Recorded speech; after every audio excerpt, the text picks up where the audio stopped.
I've got 5 books for you. One is non-fiction, one is a book of letters, and 3 are novels. One's quite old, one's medium, and one's new, medium term, medium cooked, a medium cooked novel. I'm going to recommend them to you and talk you through why they are good. None of them are anything to do with copywriting or marketing or design or business.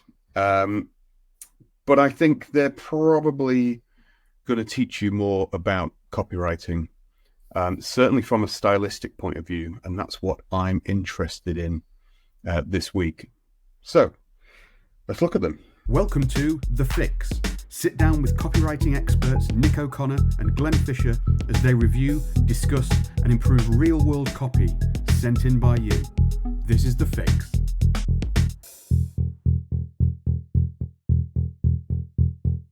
As I say, the thing here is I'm gonna talk about these books in the context of what I think you should learn from them, what I think you should learn from them, what you could learn from them, should you choose to read them. And next time I'm going to quiz Nick, who's away this week, which is why I'm flying solo, apart from Pablo, who is here on my lap helping me out. I'll ask Nick, and I think his choices will be slightly different, probably more content-based, I think, and you'll see what I mean by that when we go away from this. But I am going to give you 5 books that I think will help you with the style of writing, but also how to think about your writing, not so much the content and all that kind of thing. As I say, these all ranging. In fact, I'm not going to tell you the 5 straight away. We'll work through them. You'll have to go through the whole episode to reveal the 5. So where shall we start? I'm going to start with one of the novels. It's a book called Bright Lights, Big City by Jay McInerney. He is an American writer. This was, I believe it was his debut novel, I think. He was in that kind of, for anybody into kind of literature and stuff, he was in the kind of 80s, 90s kind of literary rat pack with like Bret Easton Ellis and people like that. He's latterly written many novels, but this one is a great novel. I've also, by the way, chosen 5 books that are quite slim and quite easy to read, because I know you don't want to be going away reading like Bertrand Russell's History of Western Philosophy, which was on my shortlist, or Cryptonomicon or some mad, huge book like that. These are all pretty easy to digest. The key thing about Bright Lights Big City, and the reason why I recommend it for copywriters, is because this is one of a rare selection of books. There's probably more nowadays, but that is written entirely in the second person. So it starts, you are not the kind of guy who would be at a place like this at this time of the morning, but here you are. And you cannot say that the terrain is entirely unfamiliar, although the details are fuzzy. You're at a nightclub talking to a girl with a shaved head. I will leave it there. But you can hear that it's talking in the second person. And we talk so much in copywriting about addressing the reader, about putting them in the story. And I think this book is a fun way of seeing that played out over, 150, 160 pages. What I would recommend you do, apart from reading and enjoying the book, is think about how it makes you feel as a reader when you are addressed, when you are kind of drawn in and engaged as the main character of the book. There's a few examples of this. I think another good one was Italo Calvino's If on a Winter's Night a Traveller. That's like intersected with second person stuff if you want to check that out. But for me, Jay McInerney, Bright Lights, Big City, great example of second person narration. And from a copywriting perspective, think about how you feel as the reader when you are addressed directly as you are in this book. That's the effect you want to be going for in your copy. So a very stylistic book there, and a very easy way to stylistically improve your copy and connect better with your reader. Which one shall I take next? I will take the Book of Letters. Book of Letters. Tell Nick's not on the show this week. He'll be slapping me about the face for such pretension. But it's not pretentious, really, because it's the letters of Groucho Marx. Book called The Groucho Letters. You can get all these, by the way, quite secondhand and cheap, or from your independent book supplier. These are what they say they are. They're the letters of Groucho Marx. I'm assuming most people know who Groucho Marx was. He's a very funny comedian with a cigar and funny mustache.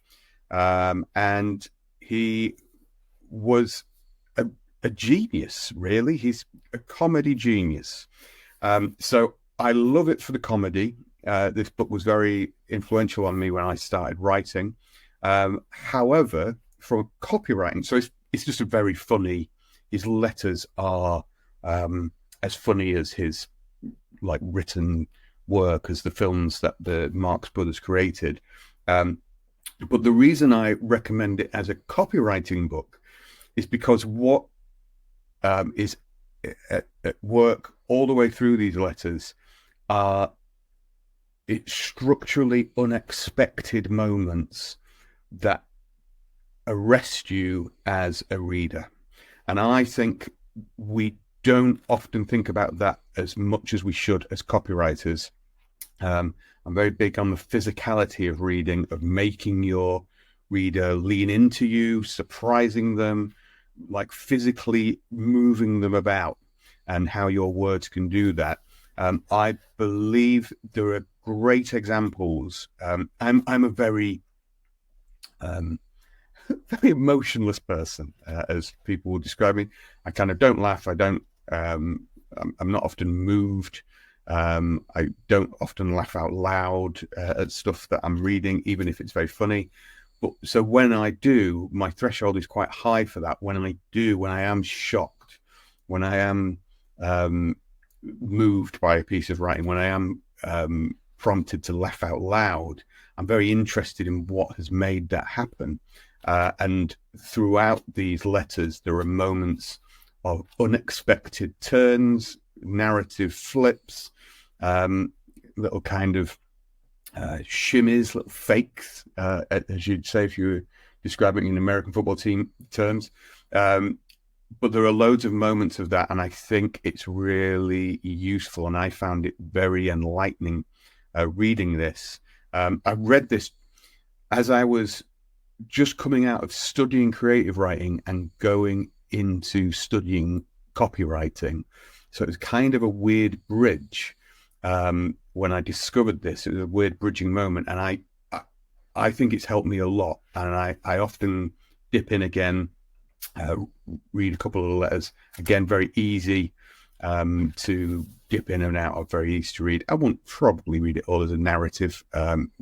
Just have it by the side, and when you've got 5 minutes, read a couple of letters. But look for the structure. Look for the, and I'm talking on a sentence level, on a line by line level, of the unexpected way he will lead you down one path and then suddenly jerk you into another. That manipulation, for want of a better word, that guidance to how you guide the reader through your copy is an incredible skill to learn and develop, and it is something you need to develop. I think the Groucho letters might help you do that. So that's number 2. We will drop back into fiction for number 3, and I've chosen a very recent book. This was actually longlisted for the Booker Prize in 2022. It's again very slim book. I mean, you'd have an argument calling it a novel. It's more of a novella, if we want to get our pipes and discuss that with our smoking jackets on. 116 pages, but it's like, what is that, 8 words on the line, very small, but it's called Small Things Like These by Claire Keegan. And the reason I've chose this one, I could have chosen numerous books, but I think it's good to give a broad example. And this goes into the kind of Hemingway-esque cliche advice that you get. And we say it now as given, for like, Hemingway, stripped down writing, all that kind of stuff. But I think you can easily, I would argue that certainly some of Hemingway's stuff is too like big and baggy and could easily be cut down. That's preposterous. A silly man in Sheffield saying that Hemingway was flawed. But I think what Claire Keegan's done here in this book is strip down language very effectively, while still getting all of the emotion, all of the vibe. It's 2024, I'm saying vibe, but all of the kind of vibe and emotion and eeriness of a situation, the unsaid things going on here, what's just out of scene, all of that kind of stuff. It's very clever. I remember having a visceral reaction once I finished this book of genuinely feeling angry. I won't give you any spoilers to the actual content because you can enjoy it on a purely on an entertainment level as well. But I was angry. I was like, oh, wait there, what? This? Oh God, that's terrible. And I think that's very effectively done in very few words. This is probably, I don't know, 20,000 maybe words, which for a novel is very short, yet it packs a huge punch. Insert cliche number 15. But as I say, I think you'll enjoy it.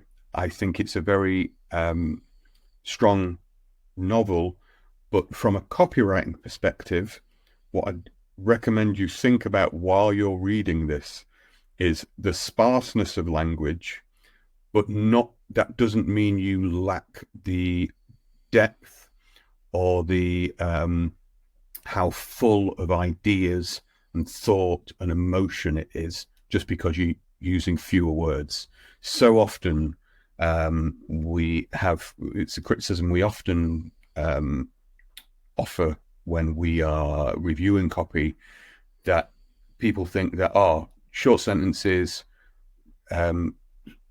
like not many words, all this kind of stuff, they think it just means you space everything out. That's not the case. You have to kind of inflate to then cut down again and edit. I think this is a great example of that being done. So, Small Things Like These by Claire Keegan. That's your third recommendation. We will drop back out of fiction into philosophy. Warning, pretentiousness coming. I was going to recommend Bertrand Russell's History of Western Philosophy, and if you can be asked, I would recommend buying a copy and having it lying around your house, around your boudoir if you like, because that is a great way to kind of cover all of the history of philosophy up until a certain point. Very easy to read and very easy to dip into. This is The Consolations of Philosophy by Alain de Botton, which is History of Western Philosophy light, if you like. I am a big fan of reading philosophy generally in life, but also as a copywriter. The equivalent these days is the 101 million books on behavioral science, and all of that kind of stuff. They're cool, and there's some great ones, but it's a bit over-egged, and it's all a bit prescriptive for me and a bit too obvious. I like to think a little bit higher than that, a little bit further away from like specifically advertising and marketing. And I like to think about people. Behavioral science is all about how people react to things. It's all about behavioral science, is all about how they do that, really. What I'm interested in is why they do it, because I feel that's a more interesting and deeper way that I can then reverse engineer that to write my copy in a way that will touch on those elements. So the reason I would recommend reading philosophy widely is for that reason. But a great place to start is with Alain de Botton's The Constellations of Philosophy. It takes 6 philosophers, 6 kind of movements in philosophy, and looks at how they help in life. So it's kind of got that self-helpy vibe kind of stuff. It's not. It's miles away from self-help, but it gives you a great understanding of why people think, how they think, and how it affects people on an emotional level. From a copywriting perspective, I mean, you don't need me to tell you that's gold dust. That's what it's all about, figuring out what moves people on an emotional level, why they get angry, why they get upset, what triggers them to be happy, to be joyous, to want things, to not want things, to ultimately, if we take it by extension to the furthest point, why they hit the buy button, why they buy the thing you're selling. I think the Constellations of Philosophy, as well as being again, just 200 odd pages, so it's not hard, and it's Alain de Botton's work's always easy to read and follow.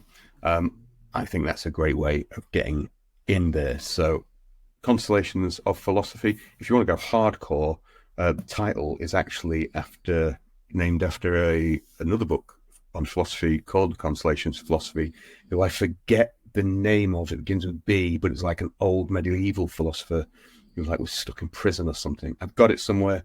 To my shame, I've not yet read it. I will do one day. So final of my 5, and these are 5, by the way, I've picked because I don't think you'll find them anywhere else. All of the same books get recommended all of the time. Most of them in copywriting and marketing are copywriting and marketing books. Most books are people trying to flog their own. These are 5 different ones. So I'm trying to give you a bit of variety. That is not to say that they are the best or the worst. They are just 5 different books. The 5th, and again, a lovely book. I love this book a lot, and it's influenced my copywriting and my fiction writing. It's a book by a Ukrainian writer called Andrei Kirkov, and it's called Death and the Penguin. 2 things here to pick up from a copywriting point of view. Number 1, just the ease of the story, the narrative flow, how it leads you on. It's just a very easy to read book. And I think it's very fun and nice and funny. The big takeaway for me, though, and this is now getting into kind of abstract world a little, if we haven't already gone down there, is, without revealing a spoiler, Death and the Penguin, the penguin it refers to is a real penguin. So this book is about a guy who I believe is a funeral director. It's been a while since I've read it for the 3rd or 4th time. But he works in I think he might be a writer, and he gets involved with a funeral director who wants to hire out his penguin. He's got his pet penguin that he keeps in the bath, and he wants to use him as like a very somber penguin at a funeral because he's got a black suit on and everything, which sounds ridiculous. But then he gets involved with the mafia and all this kind of stuff. It's absurd, it's silly. However, it is absurd and silly only in the sense that there is a penguin involved. Everything else around it is very normal. And this is a great example of how you frame a situation where you make the rules of the world you are writing in. So you set the rules are all as you'd expect, except there is this one thing where there's a penguin. And I think that's a really interesting device for copywriters to understand, because often when we're writing copy, we're trying to persuade someone or to do this one thing. So we hold this one thing up as the kind of driver of a promotion, of a sales piece, of an advert, and then everything else around it is normal, is the same as you'd expect. But we want to be able to insert our idea into that world in a very naturalistic way. And I think Death and the Penguin does that very effectively. There is a number of books that kind of do that. I'm trying to write one myself. But I think this is a fun book to read. You'll get like narrative flow. But what I would recommend as a copywriter when you're reading this book is look and be aware of how that the presence of that penguin is normalized within the narrative. Because that, for me, is how you can then translate that to your copy, is that you can bring elements in that might be unexpected into your copy and normalize them into your world, so that you're then creating within your promotion, within your advert, a recognizable world that has what you've brought to it. And that seems normal, that feels normal. So again, you're working in that kind of way to understand and guide the reader, guide your prospect through an advert, through a long copy sales promotion, through whatever you might be writing copy for, through an email series, but adding what might seem strange elements, but making it feel right in the whole world that you've created. So those are my 5. We have Jay McKinnon's Bright Lights, Big City, The Groucho Letters by Groucho Marx, Small Things Like These by Claire Keegan, The Consolations of Philosophy by Alan de Botton, and Death and the Penguin by Andrei Kirchhoff. They are 5 books that I do not believe have ever been recommended in the copywriting world. I might be wrong, and bravo for anybody who has. But I think from a stylistic point of view, from an emotional connection to your reader point of view, I think if you read them with that awareness in your mind, don't like analyze them to a ridiculous level. Just read them and just be aware of what's happening in the narrative, in the way that the author is speaking to you and addressing you in those books, and just think, how might I be able to use what they've done in my next piece of copy? And I think that will give you 5 very different and very interesting ideas to riff on when it comes to writing your next piece of copy. If not, attack me. Send me letters telling me I'm evil. I love receiving letters telling me I'm evil. Next time I will quiz Nick and force him to give us 5. Until then, goodbye. If you enjoy The Fix and want to get access to even more good stuff, join the Fix Accelerator today. Get access to special masterclasses from Nick and me, watch expert interviews with industry legends, join live copy feedback sessions every week, and get connected to our very own private copy network. Visit thefixaccelerator.com for more information.